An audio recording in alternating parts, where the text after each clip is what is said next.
Welcome on into the Fantasy Football Forge. My name is Steve, and it is time for one of my bigger drops of the NFL draft season. My mock draft, my 2.0 mock draft. I do a 1.0, 2.0, hoping to get up to a 4.0, but there will definitely be a 3.0 this season as well, so keep an eye out for that.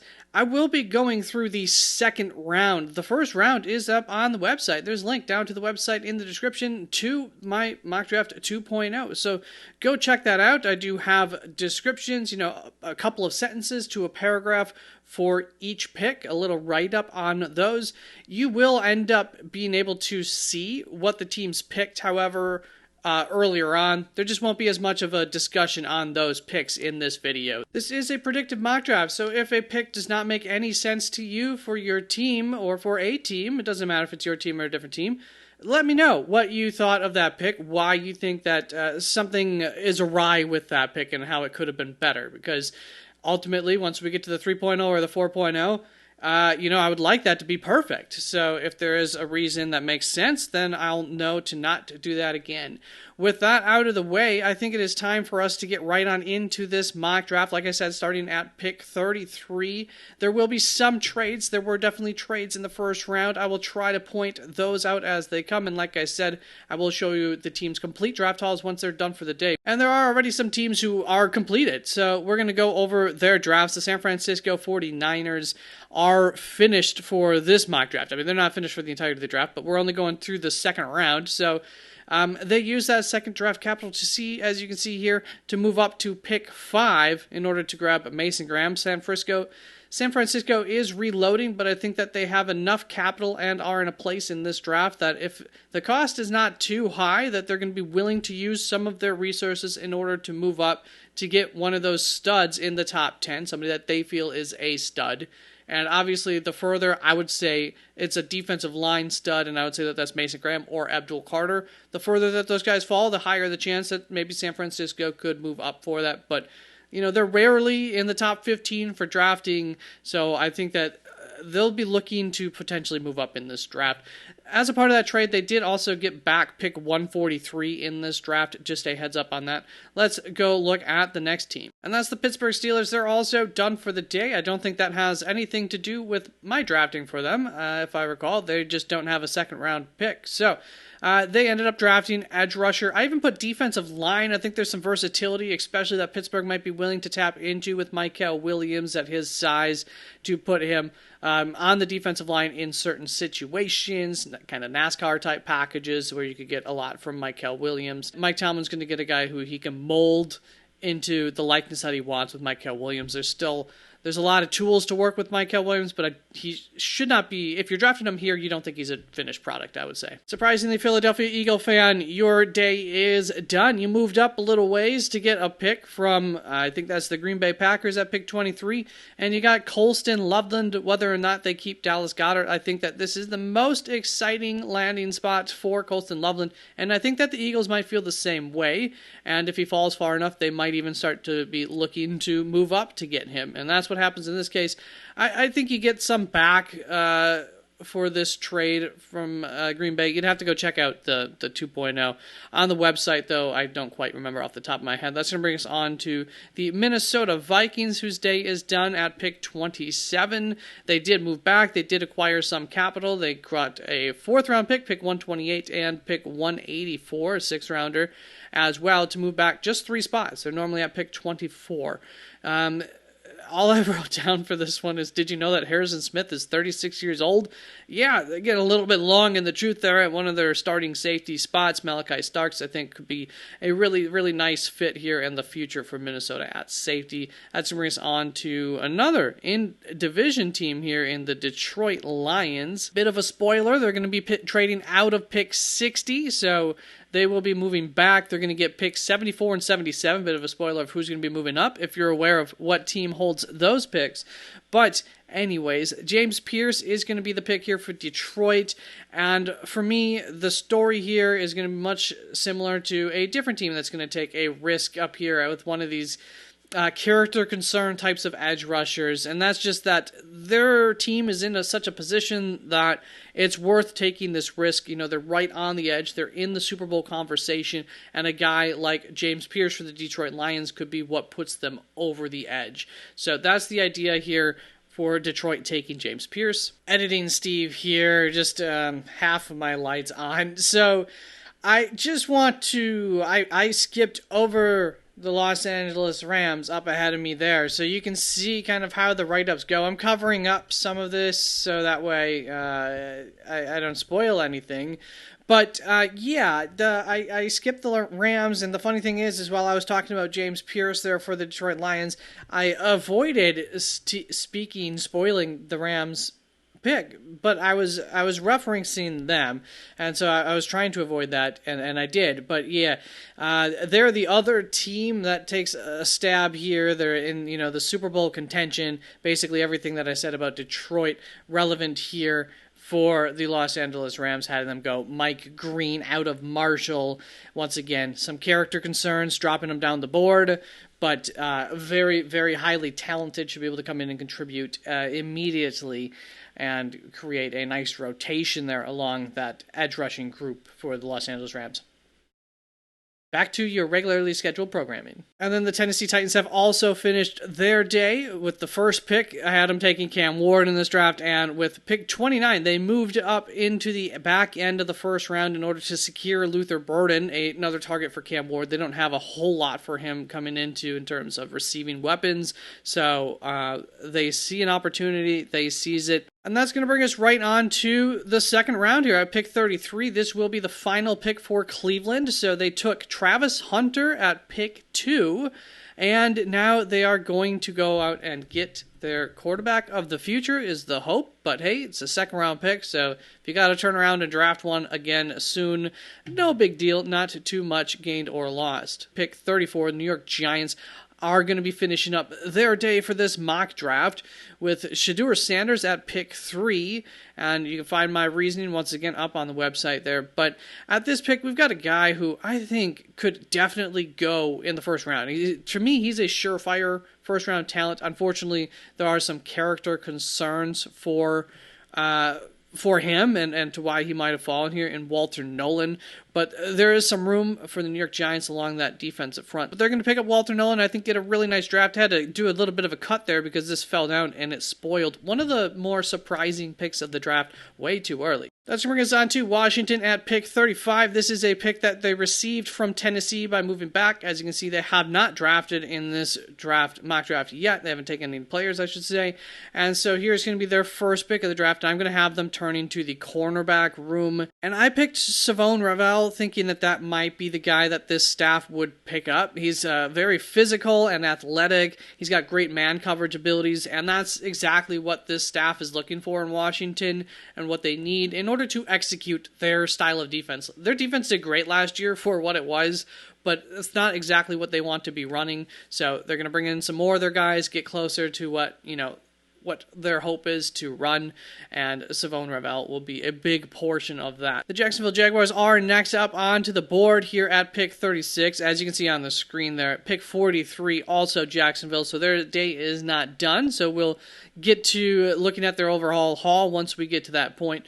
But they are going to be I have them adding a guard here who's listed under as a tackle, but he is a guard, and that's Donovan Jackson. The reason he's listed as a tackle is PFF puts these guys listed as what they played the most in their final year of college, and Donovan Jackson had to step up and play as a tackle when Josh Simmons went down, but he had normally been the guard. He did show that he can do pretty well at the tackle position, so there is that kind of upside to him as well as part of his profile, maybe even increased his profile. But yeah, Donovan Jackson going to be going to Jacksonville. I had 3 targets in mind for that pick, and with them picking at pick 43, it came down to trying to play the board. And when I looked at who was the most sure to probably be drafted between now and pick 43, I felt like New England taking Donovan Jackson was just about a sure thing if he was available for them at pick 38. So I took him off the board, hoping one of the other 2 players will fall. Spoiler alert, one of them will. I haven't told you who they were, so we'll just say one of them does fall to 43. And I didn't do any string pulling to make that happen. It's just, you take these risks, you see what happens. Sometimes they don't work out, sometimes they do. And I like to play it out and find out without really planning it out. So let's bring pick 37 up onto the board. That's going to be the Las Vegas Raiders. And round 1, they picked Ashton Jeanty. And I'm not just following the what's hip these days with taking Ashton Jeanty to Las Vegas Raiders at pick 6. I believe my 1.0 mock draft had Ashton Jeanty, and that's a month and a half ago now that I did that. Had Ashton Jeanty to the Raiders. So, that's all the way back to near about the time of the Super Bowl. So this is nothing new for me. I don't know if that's what's going to happen or not, but it is something that I think is very possible. And at that time, I thought, I'll be totally off of that pick by the time we get to my 2.0. I think I say that in that video. Well, here we are, still thinking it's very possible for the Raiders to do that. And with their second pick, they've got a quarterback. They want to make sure that he feels comfortable. There's plenty of room in that wide receiver room. And so I'm going to draft Trey Harris to Las Vegas here with this pick. He is going to be their true X, and that puts their true Z, Jacoby Myers, right in his more natural position as well. And then, of course, you've got Brock Bowers, your big slot, move tight end. He's going to be playing in the slot over 50% of the time, otherwise moving elsewhere. And you've got a couple of other playmakers, and you'll probably add to this wide receiver room more this offseason anyways. So I think that this really sets you up nicely between Trey Harris and Ashton Jeanty to now make your new quarterback acquisition feel comfortable. You got a pretty good team. Maybe we'll start to look at defense shortly with some of these picks. Maybe a potential future quarterback could be in line here for Las Vegas too in the third round if somebody's there available. That's going to bring us on to pick 38. We'll find out what happens in the third round in the future. And with this pick, it is New England. And their day is not going to be done with this pick. They're still got another pick here. They are going to stick a pick. I'm not going to spoil what they did in the first round, but I can tell you it was not a wide receiver because we're going to be going wide receiver here with Jack Besh. And this just comes down to how the board fell. I think that my first round pick either complicated that pick or made it a lot easier, allowed New England to be more versatile with the pick. We'll see. You probably have a pretty good idea of what I might have done with that first round pick. But at the end of the day, the goal here is to make Drake May succeed, right? And Jack Besh will give him a big-bodied, deep target, big catch radius, and that's exactly what New England has said that they're going to be looking for to add to this wide receiving core this offseason. So I think that that's a really nice fit for the Patriots. That's going to bring us on to the Chicago Bears, who still have 2 picks left, so we won't quite recap their whole draft yet. But with this pick, they're going to take the top man on the board here in Donovan Azaraku. And I do believe that Chicago's probably running this one up to the board as quickly as they can, just as quickly as they're hoping Donovan Azaraku will be able to get to the quarterbacks, because he's a man who does bring some real juice to this defensive edge rushing room here for Chicago. This is going to bring us on to the New Orleans Saints, and this will be their final pick of the draft. So we've got Armand Membu taken at pick 9, their original pick of the first round, and they're going to stick and pick here as well. No trading for New Orleans this year, and I'm going to have them going with a cornerback. They need help in that room, and this is one of those positions that when it runs out, there's a bit of a drop off to the next tier. Don't get me wrong, I still like a lot of these guys. Noel Williams, I really, really love. Cy Alexander, not too far behind. Kobe Bryant, Melo Dotson, awesome guys. I actually like Melo Dotson more than Kobe Bryant, which I didn't think that I would. Jacob Parrish, a lot of people love him. I like him quite a bit too. Highly athletic. Dorian Strong, I believe, if I recall, fits his name in terms of his play style. And so those guys are all great and everything, but they're just not in this same tier, I don't believe, at least for most people, in terms of there just being that real drop-off for cornerback. And so New Orleans is going to get ahead of it, get into this group, and I think that a guy that's going to fit this team is going to be Benjamin Morrison. They do like to play quite a bit of zone. The other portion of the argument that I wrote down for Benjamin Morrison and the decision there was I did come down to wide receiver and cornerback, because both of them are similar in that sense. There is a bit of a drop-off for wide receivers too. And I just chose best player available between the two, and I thought that it was pretty much consensus, my board, every board, that these cornerbacks were going to be were best player available compared to the wide receiver position. That's going to bring us on to the Chicago Bears, who have taken Tyler Warren with their 10th pick in this draft, a pick that I am very quickly have warmed up to as a possibility for them, like that quite a bit, if that's something that they want to do. I don't know if it is or not, of course, but if so, I think it makes plenty of sense. And then Donovan Ezeraku, we just saw moments ago, and now they're going to add to that offense yet again in that running back room. And this really came down to 3 running backs for me. It's Cam Scatterbo, it's Quinshon Judkins, and it is Travion Henderson. And one of them is different. And when you look at the acquisitions that Chicago has made across their offensive line, that's Joe Thuney, that's Drew Dahlman, and that's Jonah Jackson, all in this end of the season, free agent, beginning of the new year time period here. I can't quite say free agency because they acquired 2 of those 3 outside of free agency. But anyways, all of those guys are better at their zone blocking than they are as gap run blockers. So to me, that's the best fit is Travion Henderson. If we're looking to run a wide zone mostly, then Travion Henderson would be your guy here. And I'm really sorry, DeAndre Swift. Hold up, let me get off of here. There we go, so there's no spoilers. Although I do think that, it's going to be the end of the New York Jets draft as well. So, Chicago finishes their draft with Tyler Warren, Donovan Ezeraku, and Travion Henderson with their first 3 picks over the first 2 rounds of this draft, bringing on the New York Jets, who took Jahdae Barron at pick 7 earlier, and now we're going to have them going offensive line, not Josh Simmons. We're going to go Josh Connerly, a guy who is almost certainly fallen at this point in the draft. But what I will say, too, is you could say, well, they just added Tyrone Smith, but we're not going to let the addition of a 34-year-old guy who's on a 1-year, $6.5 million contract. Sounds like a lot of money to us, but contract-wise, that's not much of an obligation there. That kind of commitment, if you want to call it that, is not going to stop us from drafting a potential stud. I think Josh Connerly very likely will go in the first round, but if he does fall, maybe he falls. And if he falls this far, I think the Jets would be very happy about how that turned out and be okay with the fact that they didn't end up getting an offensive lineman in the first round. That's going to bring us on to the Jacksonville Jaguars. Let me go back so you can see some of these picks here. There we go. Jacksonville Jaguars up on the clock at pick 43. This is going to run through the end of their draft. So they took Teteroa McMillan at pick 11, which means that they did trade out of their pick originally with the San Francisco 49ers, who took Mason Graham there. So we got Teteroa McMillan and Donovan Jackson here.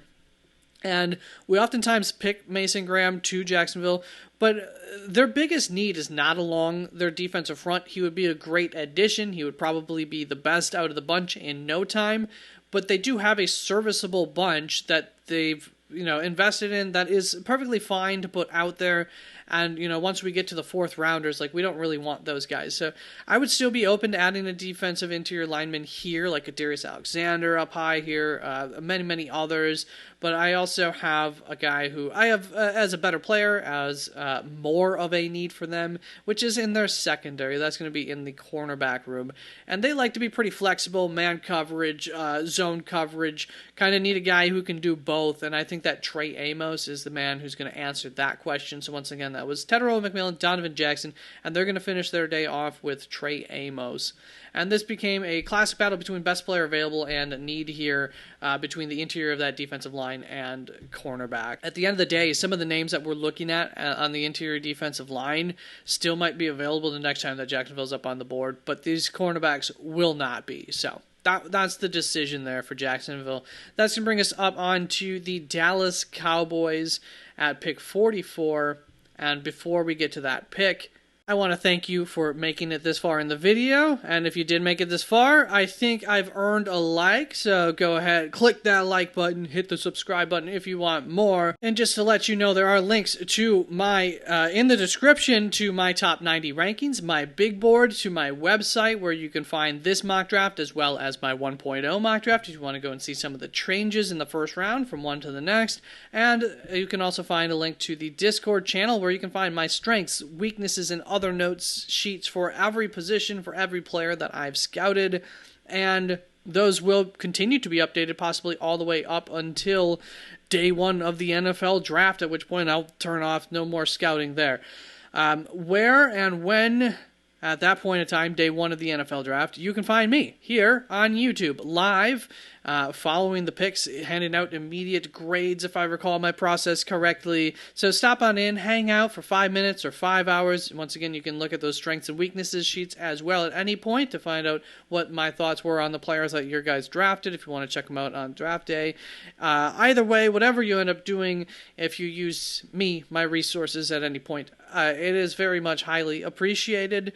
And I also want to let you know, there's also the Combine data, if you were a nerd like me, is up on Discord as well, and it's nice and categorized for you by position, and you can download it and then sort it however you wish, and I have it colored by good to bad performances as well. That's going to bring us on to pick 44, however, with the Dallas Cowboys up on the clock, and this is going to wrap up their day. Yes, it will. Their first pick at pick 12 was Matthew Golden, and they're going to continue to look on offense with another offensive lineman, potentially who could very well go in the first round, is going to end up slipping here to Dallas in this situation at pick 44.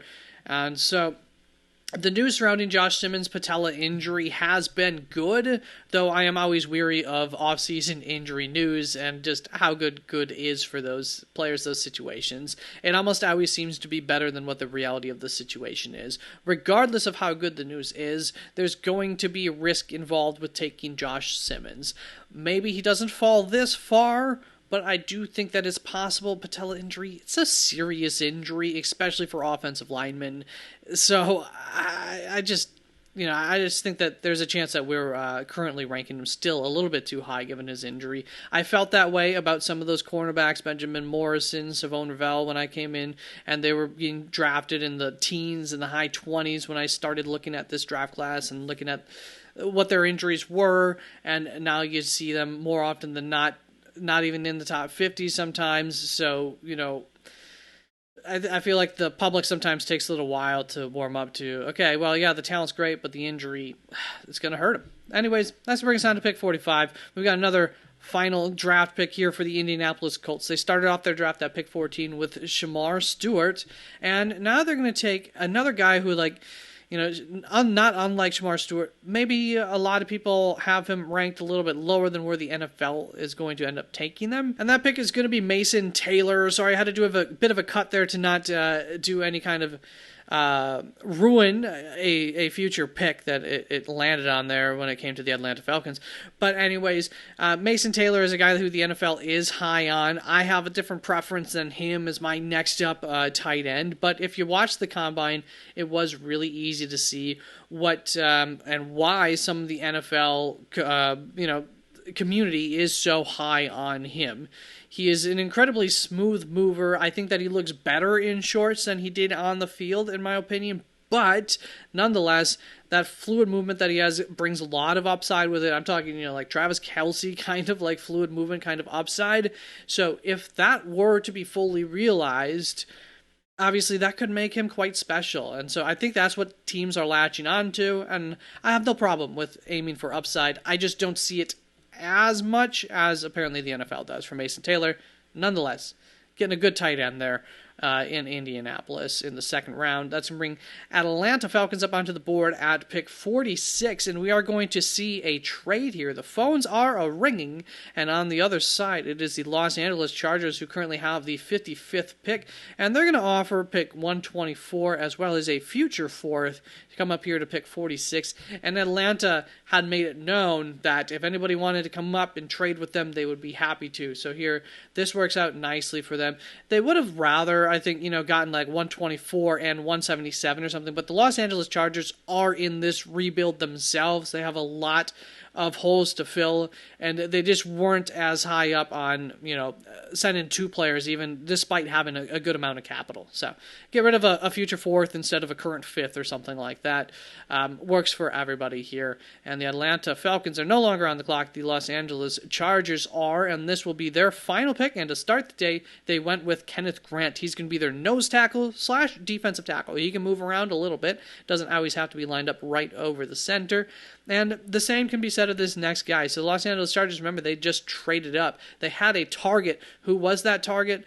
It was, of course, Darius Alexander. They're going to continue to add to this front 7. It really was lacking last year, and the addition of Kenneth Grant, Darius Alexander, who can play defensive tackle, defensive end, he also has a little bit of versatility to him, is going to be a pick that will really just offer this defense, in this front 7 specifically, the quick facelift that it really does need.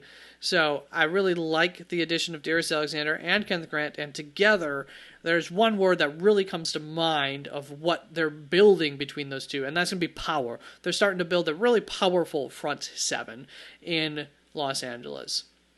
That's going to bring us on to the Arizona Cardinals. By the way, Darius Alexander, guy who I really like. I don't have him separated against some of the other interior defensive linemen as much as it seems like the NFL does. But you can check out my top 50 rankings to see exactly where I do have him ranked. Regardless, it seems like the NFL likes him quite a bit as well. That's going to bring us on to Arizona Cardinals pick 47. Their draft day is going to be done with this draft. They started off at pick 16 with Derek Harmon. That is the highest that I've taken Derek Harmon, but I got a little bit tired of some of the other picks that I've been giving them. We got the free agency just happened, and I thought about it, and I'm like, this is how you can add even more disruption to this front 7, and that's the key thing that they have said that they wanted to focus on this offseason. They did bring back and add to their edge rushing room, but Derek Harmon's going to give them that from the inside of this defensive line. And that's going to, I just really like Derek Harmon quite a bit. I don't have him quite ranked this high up, but I figured at pick 16, maybe I needed to explain that one a little bit. But let's get on to this pick. Arizona fans, you just got a little extra description about that pick, but we're going to also add to this front 7 here with Carson Schwarzenegger to the Arizona Cardinals. And Carson is an incredibly high-motored but disciplined impact player. He plays wild but in control, I would say, is a lot of his game. He can contribute in all facets of the game. He's going to be able to be on the field all 3 downs. And I believe that he may go as highly as the back end of the first round. So another guy who, in my opinion, I would say has slid at this point at pick 47, but also wouldn't be like a complete surprise. He's a linebacker, so that happens. But Arizona, I think, nice addition there to the front 7, and that's going to bring us on to the Miami Dolphins, who are going to finish up their day. They took Jahad Campbell at pick 13, somebody who you should know has been a big riser for me over the last couple of weeks, and they're also going to now add into that that offensive line here, since they didn't add their pick in the first round at pick 13. And they're going to add Tate Ratledge to this roster. Let's get out of there. Tate Ratledge going to Miami Dolphins at pick 48. I'm extremely high on safety Andrew Makuba, and it took every ounce of me not to draft Andrew Makuba here to Miami. They currently don't have any safeties, but just trying to follow what's more likely to happen, not compared to my big board. And Tate Ratledge also, fills a big need for them. He also has a 9.97 RAS. That's a relative athletic score if you're not familiar. And that just means out of 10 that he's an incredibly, incredibly athletic. One of the most athletic out of over 1,000 guys who have had their RAS scores done since 1980 or 70s. I think the 80s. So I think that is something that would really entice the Dolphins. That's going to bring us on to the Cincinnati Bengals, who, we could have stuck there, are finishing up their day with pick 49 here. Earlier on, they took Will Johnson, who I normally have go at pick 16, to the Arizona Cardinals. Didn't happen this time around, and instead they are going to be drafting Will Johnson themselves, and they're going to be getting the highest man on the board here in Nick Scorton. Whether or not they keep Trey Hendrickson in-house does not matter a whole lot to me. They'll probably still be adding into this edge rusher room fairly early on in the draft. Day 1 or 2 would still make sense, I think, for Cincinnati to do. And so Nick Scorton is going to be that guy. Cincinnati's on the receiving end of another player who could be going at the back end of the first round. Nick Scorton is another example of a Texas A&M edge rusher who lacks an excellent production profile. However, he does have all of these tools that you say, wow, I can't believe that he didn't have more production. That doesn't make much sense. But that seems to be the story with these Texas A&M defensive linemen in general. I don't think that he has the highest upside, not like Shamar Stewart or anything like that, but he should be a great number 2 edge rusher in the league for some time, would be my best guess. That's bring the Seattle Seahawks up on the clock. Their day is not done here at pick 50. You can see they pick in just a couple of picks at pick 52 again. So they've got some targets. The question is who is Denver most likely to target? And I think a big-bodied wide receiver out of the targets that Seattle currently has in mind would be the most likely one. So we're going to go with Alec Iomanner here. The departure of DK Metcalf leaves a hole in this wide receiver room that I think that the Seahawks would be happy to fill in the draft. Iomanner is a prototypical X receiver, something that this draft is quickly running out of. In fact, honestly, this draft could be out of those prototypical X receivers. Savion Williams, who has the prototypical X size, really isn't your prototypical X receiver. Not that he couldn't develop into that, but currently that's not exactly the label you would put on him. And so, it takes, until we get into some 5th round guys, we're looking at some guys who have prototypical X types of bodies and maybe skill sets. And so, yeah, that's something that was quickly running out of style in this draft. And you might notice a name missing. Don't worry, you'll find out where they go eventually. But that's going to bring us on to pick 51 here for Denver. And Denver's actually going to be getting a call here from my Green Bay Packers. Pick 54 and pick 160 to move up. Green Bay Packers, they don't love to give up capital, but they're going to come up here and get their guy because there's a couple of teams here who could be in the running at this position and is quickly running out, and that's going to be the cornerback position. We got Darian Porter, Azariah Thomas, and then I went through earlier how there's a fall off after these two, almost certainly. Not by everybody's rankings, but generally speaking, these are the guys who could still go all the way up into the first round. Still available here at Green Bay Packers. Going to get up. They love their athletics, so I'm going to have them taking Darian Porter. They could like either one for different reasons. 2 different types of players there. But, Darian Porter is going to be the guy for the Green Bay Packers once again. Highly athletic. RAS score way up there, similar to Tate Rowledge range, like a 9.9 something I want to say. Yeah, it's a 9.99, which I think might be an adjustment post-draft because the official numbers have come through. So I think, Darren Porter, highly athletic. That's bringing the Seattle Seahawks up onto the clock for their final pick of the draft. So let's see where they started was with Calvin Banks. Seahawks helping to fill up that inside of their interior offensive line. They also drafted, was it Christian Haynes, I think, last year. So they're not, I don't think they're as dire of a need along the interior of their offensive line, as maybe some people think, because they did plan ahead last year. So there's somebody waiting to come up. Hopefully, maybe, once again, maybe not. Maybe Christian Haynes isn't what we thought he was. I think it's Christian Haynes. I so apologize if I'm getting him confused with a different guy. It is possible there were 2 offensive linemen last year who I sometimes would confuse with one another. Regardless, we got some offensive line help. We got Alec Iomanner. Kelvin Banks, by the way, can help out at tackle whenever there is a need at help at tackle and probably be our future tackle. But for now, we'll probably put him on the inside year 1.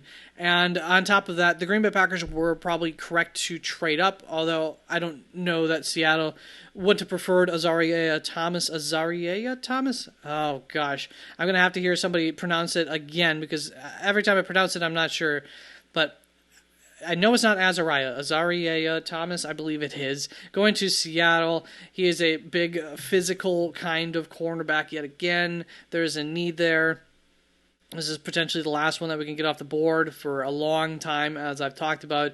And he's another guy who has the potential to go at the end of the first round. So also maybe some decent value here for Seattle. That's going to bring Tampa Bay up onto the clock. They're going to finish their draft as well. They started off their day with Tyler Booker at pick 19.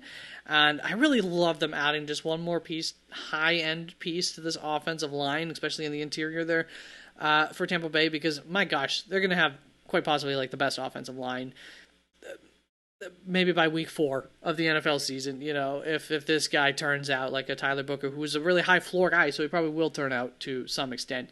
Anyways, we need to add another player here, and that's going to be linebacker Demetrius Knight, right there on top of the board here for the Tampa Bay Buccaneers. Demetrius could come in and contribute on day 1, which is rare for a linebacker. He won't contribute on day 1 necessarily, in a positive manner at least, but he may adapt to the NFL quicker than others at the linebacker position is really what I'm trying to get at. Tampa Bay could use some quick wins along this defensive side of the ball if they want to truly become Super Bowl contenders. And they're not too far off based on how they performed last year. So, once again, you get some guys who hopefully will adapt to the NFL game quickly and turn that defensive around quickly, and the offense continues to do what it did last year, and suddenly you are really a contender. You're in that Los Angeles Rams territory, maybe even, of contender, which is, second-tier Super Bowl contenders. Not too bad. That's going to bring Denver up onto the board next. And Denver's day is going to be finished. They started off at pick 20 with Omarion Hampton. And they're going to take another interesting pick. They're really going to help this offense out, make sure that Bo Nix doesn't slump like, so often we see with second-year quarterbacks. And in this instance, you might be thinking, obviously you can be going Elijah Arroyo or something like that. That's probably what you're thinking I'm going to do. But no. We're going to get that joker here for the Denver Broncos in Harold Fannin Jr. We're going to take the single most productive tight end to ever play in the FBS ever. And like I said, that's kind of your joker, guys. So it's going to be Harold Fannin Jr. going to Denver, adding a running back, a tight end to this offense. It's starting to get pretty fun, pretty cool. Sean Payton offense is starting to look like there. And so that's fun, I guess. I'm not like a huge Denver fan, but I could be if they start to be fun to watch. That's going to bring us on to the Atlanta Falcons at pick 55. And this is a pick that they did acquire with a trade between them and the LA Chargers. That was just moments ago, right? Yeah, up there at pick 46. They had moved up. Atlanta had moved back. So that is this pick. That will finish off their day. And don't forget, they also acquired pick 124 and a future 4th as well in that trade. They started off their day with Jalen Walker, linebacker out of Georgia, at pick 15. And now at pick 55, they're going to not go defense. This is going to be one of those, we're going to see some surprising picks from here on out. Maybe we already did last pick. I'm going to start to, I'm trying to have a little bit of fun. The draft is unpredictable, and I'm trying to predict the unpredictable and take some shots here with this draft. I definitely did not take it safe. I didn't really use the consensus board at all while working on this. I took my shots here. So with this, I'm looking for interior offensive line. We're going to go with Jared Wilson, another Georgia player, staying in state here in Atlanta. That has nothing to do with the decision. Everything to do with this decision is the fact that they need a center. And Jared Wilson, well, he's the best center prospect in this class. Is he the best center prospect ever? No, he'd be going in the first round if that were the case, especially given his athletics. So he comes with an incredibly high ceiling. He has one of the best athletic profiles of any center prospect ever. He's good to begin with. This might not sound impressive with some of those other RAS scores that I've said, but Jared Wilson had a 9.98 out of 10 RAS. I can't say score after RAS. RA score, relative athletic score, incredibly high. Like I said, one of the best athletic profiles of any center prospect ever. Yeah, I think he's not a lock to go in the second round. I think he's a lock to go on day 2, but Atlanta is like the one team that really still needs center help here, so it would make a lot of sense for them to do that, and they'll probably go defense with every other draft pick in this class. Maybe a wide receiver there at some point. Let's bring Buffalo Bills up on the clock at pick 56. They still have another pick at pick 62, so trying to play the board to the best of our ability here for the for the Buffalo Bills. And honestly, actually, we're really not playing the... Maybe they are. I don't know. I'm very high on this next pick. I absolutely love him. He's one of my favorite players in this draft, and we'll talk a little bit more about this when we get to pick 62. But Andrew Makuba, it is going to be going to the Buffalo Bills. Let's get on to the New England Patriots with their final pick of the draft. Yeah, gosh darn tootin'. So, they started off the draft with Will Campbell, LSU, Jack Besh then, we saw that one, TCU, and that's bringing us on to pick 57 here. As a reminder, they also picked up, maybe not a reminder, you might not be aware, they picked up a 2026 second-round draft pick when they moved back to pick 8 in the first round, normally pick 4, so they moved back there. And pick 57 was also a part of the trade with Carolina, the team that moved up from pick 8 to pick 4. So, Ariante Ursary is going to be the man here. We're going to get another offensive lineman. I didn't really mean to say his name yet. There was going to be some sort of introduction teaser, whatever, into it, but screw it. We need offense. So here's my write-up for Ariante Ursary. If Drake May does not succeed, we all lose our jobs. I don't have a job with the New England Patriots, but that's got to be on the mind of this new regime. And it's not necessarily like, oh, if he fails, we all lose our jobs. It's just that if he succeeds, well, we've got 10 to 15 years probably of pretty good job security. Some of us will move on to other jobs because it's going to be so darn good. It's going to be like Tom Brady all over again. Yeah, probably not. But if you get to quarterback of the future and you're one of the coaches on the staff, it's huge. So you gotta make this guy succeed. So we're gonna invest on this offense, and then we'll build our defense and get that in no time, because that's our specialty, right? That's what we can do. We can make diamonds out of coal on the defense if we need to. It's all good. We'll just put a little pressure on that defense and make things work. But for now, it's going to be Ariante Ursary, as I spoiled, to the New England Patriots. Add that to Will Campbell and Jack Besh, and that focus on making Drake May succeed. That's going to bring us on to pick 58 with the Houston Texans, who took Gray Zabel in the first round at pick 25. And here at pick 58, we're going to upgrade our tight end room. And once again, maybe this would be a bit of a surprise on who I take for you, given the board, but Terrence Ferguson is my guy here. Let's move out of there. Terrence Ferguson, like I said, I think there's an upgrade that could be done here for Houston. And look, RAS score is not all I cared about. I had Terrence Ferguson as I think it's tight end 4 all offseason. I really, really love him, and he looked great at the combine as well. He has a 9.84 RAS score. No wonder he looked great at the combine. For record, that is the 20th highest score out of 1,218 previous prospects that have tested at the combine. At the tight end position, that's going to bring us on to pick 59 with the Baltimore Ravens. And as a reminder, as I switch over to Houston, that was Gray Zabel and Terrence Ferguson. Baltimore Ravens drafted Emeka Egbuka in the first round at pick 24. And here at pick 59, they're going to go with a guy high up on the board right now, Tyleik Williams, interior defensive lineman to Baltimore. And Baltimore's continued to poach from Ohio State. Tyleik Williams, Emeka Egbuka, both from Ohio State. Of course, the Cleveland Browns, one of their biggest in-conference rivals, in conference as well. But if you don't have power in the trenches in the AFC East, their division that I was just talking about, you're not going to win. You're going to lose the division if you don't have power. And Tyleik Williams, his biggest asset is power. So that's part of the idea here of adding Tyleik Williams along this interior defensive line, which could use a little additional help.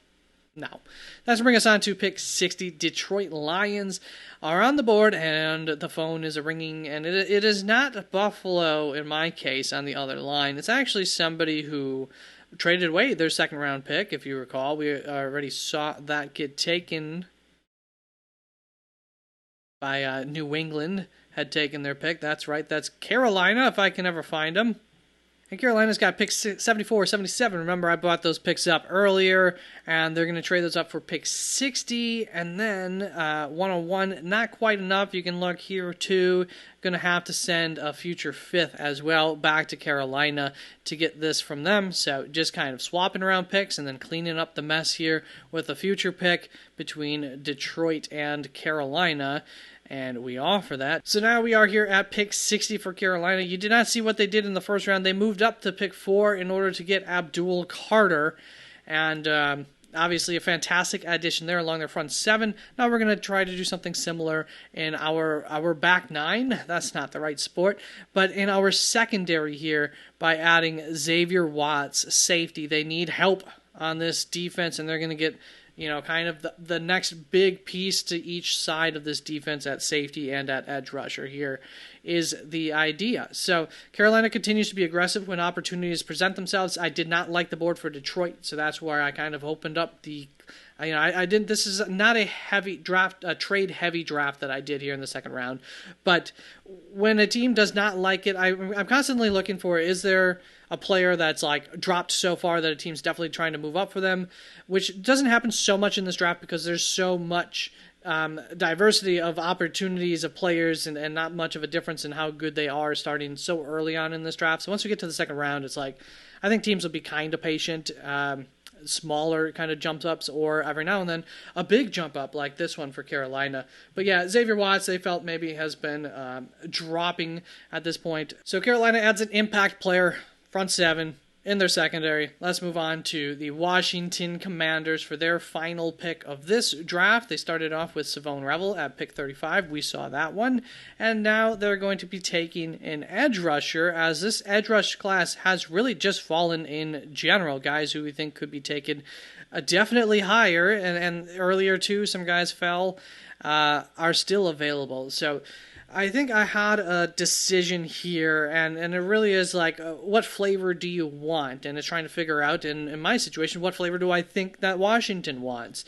And I landed on Landon Jackson, because between himself, Jack Sawyer, and Princely Umanmielen, I know that they have made contact with Landon Jackson. They have had I talked about flavors here. Well, at an ice cream shop, you can have a sampler. They've had a sampler of Landon Jackson. They've showed interest in that.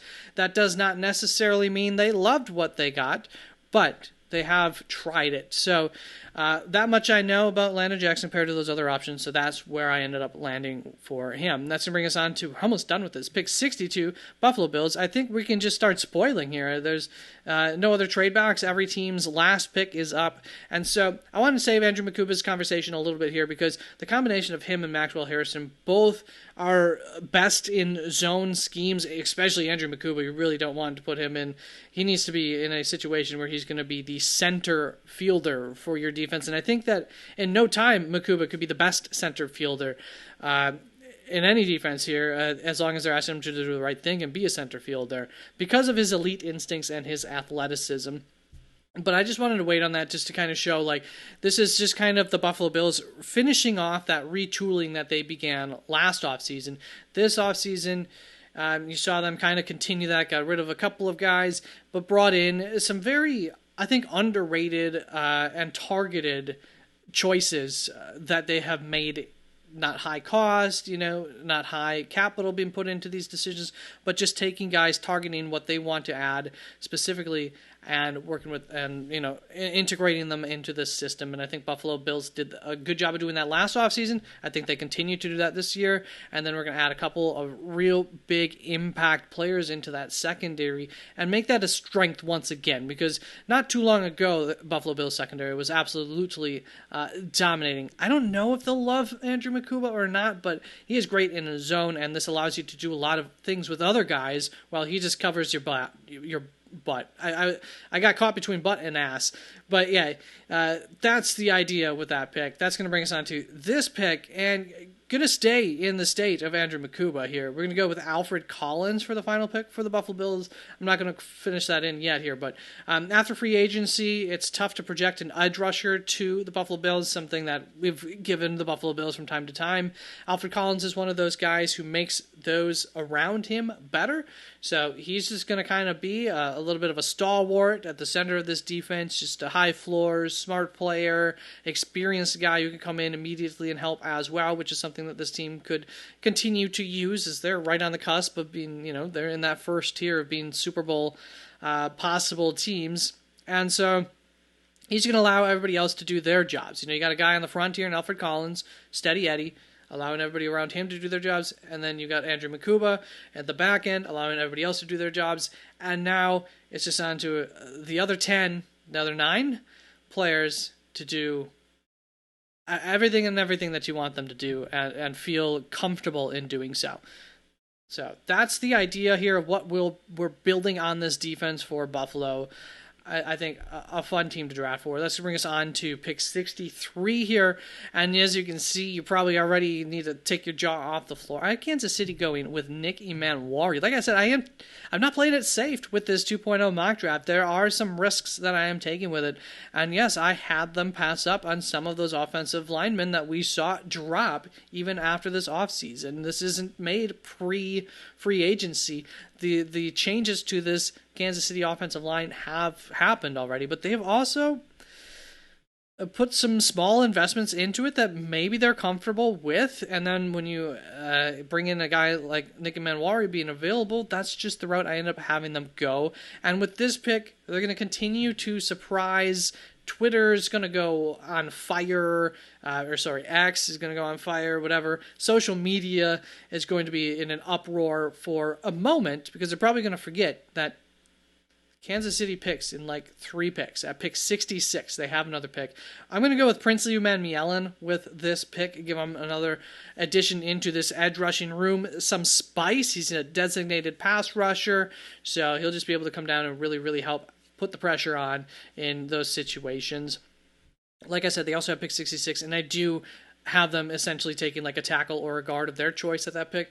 Part of the reason that is like supply and demand. I think there's a little bit more supply of guys that you're willing to take, even if a couple of them get taken in the next 2 picks before you pick 66. Whereas Princely Umanmielen starts to become starting to get into the last of a tier of edge rushers here for Kansas City. But also, I could have just taken an offensive lineman so you wouldn't bitch at me in the comments, but I'm not sure which one they want. There were too many good choices, so I don't know if they would want to go guard or tackle, and if they do, which one they would want, and so it just ended up going this route. Princely Umanmielen, it is going to be to Kansas City. Final pick of this draft. You see another situation, I swear I didn't do this on purpose, but I had a lot of teams going with players from the same team. Green Bay Packers did that. Jaden Higgins, Darian Porter so far. So, yes, you can see that. Pick 32, first round, wide receiver Jaden Higgins, a guy who some people have as a third rounder. A lot of people have as, I think his combine performance will definitely put him into the second round. Speaking of another guy who has a high RAS score, let me get that for you. It's a 9.87, and that's at 6'4", 215 pounds. So, yeah, definitely somebody who might catch the Green Bay Packers' eyes, so much so that maybe they'd be willing to take him in the first round, or, they traded back. They had picked 23 or whatever, traded back with Philadelphia, acquired some extra capital along the way, and picked up Jaden Higgins. And that's my dark horse pick here. This is my surprise mock probably pick of this entire draft here in Jaden Higgins. And then they got some more athleticism on the other side of the ball, and what do we have left? Is going to be Jack Sawyer. Going to go with an edge rusher here for the Green Bay Packers and Jack Sawyer. They also picked up a future third-round pick with that trade back, so keep that in mind. So it's Jaden Higgins, Darren Porter, cornerback, edge rusher Jack Sawyer to the Green Bay Packers. I had it between edge rusher Jack Sawyer and offensive tackle Charles Grant for that. So that was the kind of the other route that they could go. I'll put this up on the screen there for you to see as I say goodbye. Not much else to talk about here. Thank you very, very much for tuning on in. I hope you enjoyed. We got through this in relatively good timing, so I appreciate you once again, if you made it this far, like, comment, subscribe. It all helps. And take care. Have a good one. You can pause it to see what's on the screen a little bit closer if you want to look at that first round.